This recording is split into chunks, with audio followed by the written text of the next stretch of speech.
नमस्कार दोस्तों, हमारी आज की कहानी है घूंघट। प्रिया संपन्न परिवार की शहर में पली बड़ी लड़की थी। प्रिया की शादी छोटे शहर में हुई थी, जहां आज भी घर की बहुओं को घूंघट में रहना पड़ता था। ऐसे तो प्रिया का ससुराल भी संपन्न था, लेकिन छोटे शहर में आज भी लोगों की सोच संकीर्ण है। वहां घूंघट में रहने का रिवाज आज भी चलता है। अतः प्रिया को भी घर में बड़े बुजुर्गों और रिश्तेदारों के सामने घूंघट करना पड़ता था। प्रिया की सास सुमित्रा जी इस मामले में कुछ ज्यादा ही सख्त थी। वो घर के आस पड़ोस के लोगों तक के सामने भी प्रिया को घूंघट करने को कहती। प्रिया की ननद और पति कई बार सुमित्रा को समझा चुके थे कि आस पड़ोस के लोग कौन से हमारे रिश्तेदार हैं, उनसे क्या घूंघट करना। ये सब पुराने जमाने की बात है। आज जमाना बदल गया है, लेकिन सुमित्रा जी किसी की एक ना सुनती। प्रिया भी घर में शांति बनाए रखने के लिए सुमित्रा जी से कुछ ना बोलती और न चाहते हुए भी चुपचाप घूंघट कर लेती। प्रिया की ननद कविता हम उम्र होने के कारण उसकी प्रिया से अच्छी बनती थी। प्रिया को जब भी मार्केट या किसी काम से बाहर जाना होता तो कविता अपनी स्कूटी से ले जाती। प्रिया को स्कूटी चलाने का बड़ा शौक था। जब मायके में थी तो उसके पास खुद की स्कूटी थी, लेकिन ससुराल में सुमित्रा जी ने स्कूटी चलाने के लिए ये कहकर साफ मना कर दिया था कि घूंघट में स्कूटी कैसे चला सकती हो। फिर भी ननद भाभी जब भी बाहर जाते कविता कहती, भाभी यहाँ कौन सी मम्मी देख रही है, तो यहाँ काहे का घूंघट, ये लो चाबी और अब गाड़ी आप ही चलाओ, मैं तो पीछे बैठूंगी। प्रिया की तो मन की मुराद पूरी हो गई थी। इस तरह अक्सर मोहल्ले से बाहर आकर प्रिया स्कूटी चलाकर अपना शौक पूरा कर लेती। पर ये चोरी चोरी का शौक कब तक छिप सकता था। एक बार कविता के चचेरे भाई, जो प्रिया के रिश्ते में जेठ लगते थे, उन्होंने प्रिया को स्कूटी चलाते हुए देख लिया। फिर क्या था, वही हुआ जिसका डर था।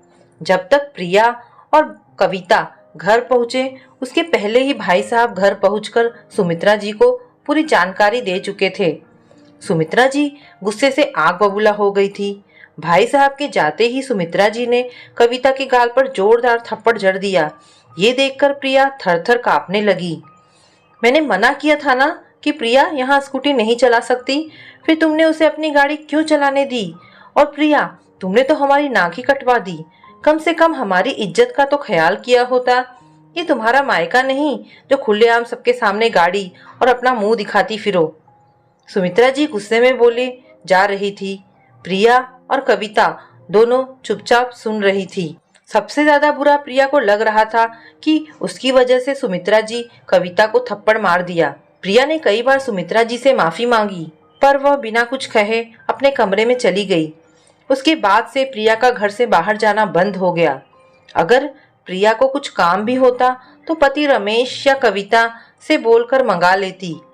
एक दिन सुमित्रा जी की अचानक तबीयत खराब हो गई। ठीक से कुछ बोल भी नहीं पा रही थी। प्रिया घबरा गई। उसने जल्दी जल्दी रमेश को फोन लगाया, पर उसका फोन बंद आ रहा था। कविता दूसरे शहर अपनी सहेली की शादी में गई हुई थी। घर में प्रिया और सुमित्रा जी के अलावा कोई नहीं था। प्रिया को कुछ समझ नहीं आ रहा था कि क्या करे। सुमित्रा जी की हालत और बिगड़ती जा रही थी। उसने किसी तरह सुमित्रा जी को अपने पीछे बैठाया और कविता की स्कूटी से उन्हें हॉस्पिटल ले गई। मोहल्ले वाले मदद करने की बजाय घूर घूर कर प्रिया को स्कूटी से सुमित्रा जी जाते हुए देख रहे थे। डॉक्टर ने सुमित्रा जी की हालत देखते हुए उन्हें आईसीयू में भर्ती कर लिया। तब तक रमेश भी खबर मिलते ही हॉस्पिटल पहुंच गया। जब सुमित्रा जी की हालत सुधरी तो डॉक्टर ने बताया कि इन्हें दिल का दौरा पड़ा था। थोड़ी भी देर हो जाती तो कुछ भी हो सकता था। प्रिया और रमेश के तो हाथ पांव ही फूल गए थे ये सुनकर। लगभग एक हफ्ते बाद सुमित्रा जी को हॉस्पिटल से छुट्टी मिल गई।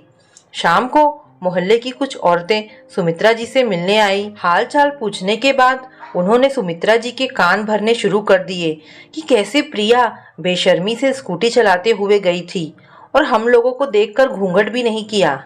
सुमित्रा जी ने उनके सामने ही प्रिया को आवाज दी। तब तक प्रिया घूंघट किए हुए सबके लिए चाय भी ले आई। साथ ही डर रही थी कि आज तो माँ जी मुझे छोड़ने वाली नहीं।